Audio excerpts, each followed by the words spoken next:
Já. Bom dia, gente. Nós somos da empresa Blue Technology. Como vocês já perceberam, nós somos da empresa de tecnologia. Nós viemos lançar nossos dois novos produtos que vão vender mais que água. Beijando. Nós estamos inventamos um relógio digital.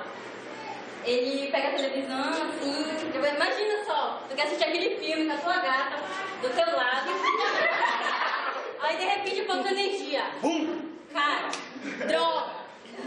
E agora, o que fazer? Corra rapidamente para uma de nossas lojas autorizadas e adquira já o seu relógio digital.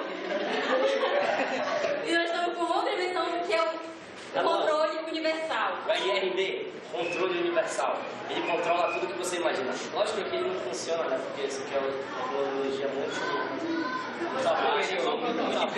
inferior.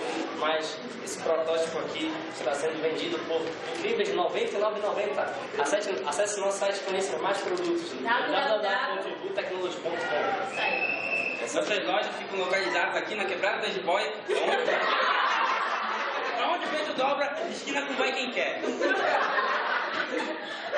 Bom, gente, eu me chamo Jonas, sou diretor de marketing e eu queria que cada um dos meus amigos se apresentasse vocês. Meu nome é João Paulo, eu sou o responsável pelo protótipo do controle.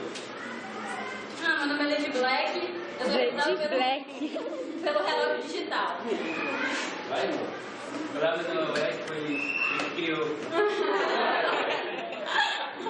Cada um teve uma ajuda aqui, sabe?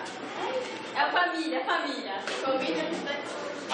A Blue Technology agradece a vocês, a atenção de vocês e obrigado.